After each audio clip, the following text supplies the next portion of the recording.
What's going on, folks? Mark here, down Motion Fitness here with Coach Neil, and we're going to go over some squat problems that might arise, okay, and how to fix those problems, okay. So I'm just going to get Neil to do a normal squat as she would regularly anyway.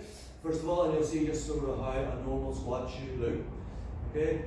So as you can see, she's getting down nice and deep, chest up nice and tall, that way come a nice straight bar path, okay. So we go right on knee right. So a lot of people, when they have a lot of issues with tight ankles, but it can be tight hips as well. But a lot of it comes from issues of ankle mobility, issue quite stiff on the backs of their ankles. This comes from sort of everyday life, the way we're sort of sitting. We always have what's called like a plantar flexion. Our feet are always like this. If we're sitting down, for example, we're always sitting down, our feet are sort of just forward, our feet are always in that angle. When we're lying sleeping at night, the duvet cover pulls our ankles in this position. If you're lying sleeping on your belly, your ankles are always in this position. So it's 8 hours a day like that. Girls in particular, high heels a lot of the time, you're always up in this. Okay, so they tend to get stiff ankles here a lot, and that then restricts them whenever they go into their squat. Because they're stiff at the back, it causes them to try and stand a little bit straighter with their legs, and they can't get deep into that squat, and cause them to slowly sort of leaning forward to counterbalance. If you want to show me that, Nick. So imagine like you've got like stiff ankles, okay, so step back into your squat. So for example, the backs of her ankles are very stiff, so she can't come forward with her knees a lot. So people counterbalance this by trying to lean forward a lot. Okay, and then we get this excessive load on their back by leaning forward a lot, okay? So what we need to do to fix that is obviously try to put the ankles into a position where they're a little bit more comfortable. So what we like to do then is give a little wedge, first of all, okay? So we give a little wedge, I'll show you that knee jump on that.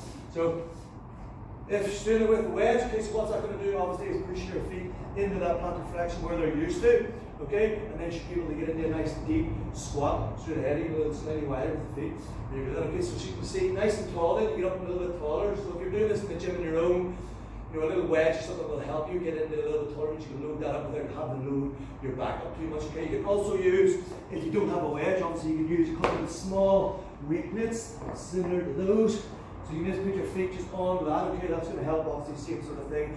Put that feet in that sort of what's called plantar flexion, okay? And you have a little bit taller as well. Now, obviously, this does not fix the issue permanently, okay?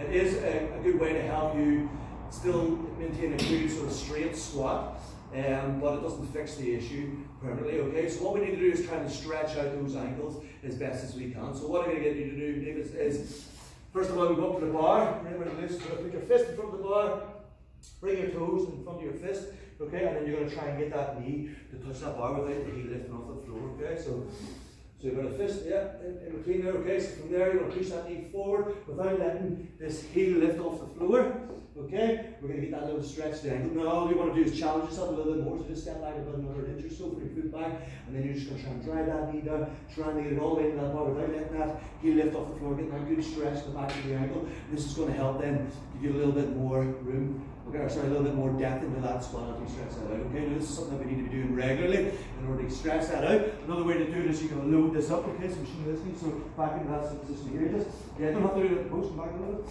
yeah, so just go in there. And so what you can do is you can load this up with the kettlebell on top of the knee, and just push them down as far as you can, bring it as much forward as possible without letting that heel lift. You're going to drive the heel into the floor, push that knee as far over your toes as you can, getting that stretch in the backs of the ankles, and that's going to help you with getting a little bit deeper. And this is obviously something you need to be doing regularly to counterbalance all the years, or counteract all the years that we've been doing of our feet stuck in that plantar flexion to help with what's called this dorsiflexion, okay, between getting the toes a little bit closer to the shins, okay, as best we can, and that's going to help them with your squat. As you can show this a little bit, and just show like a regular squat again. Just a normal squat, yeah. A normal squat, deep into that squat. As you can see, her knees coming forward a little bit more. She's got more of that what's called that dorsiflexion, so that she's able to get deep into the squat with her chest up nice and tall. As you can see, she's got a much better squat like that.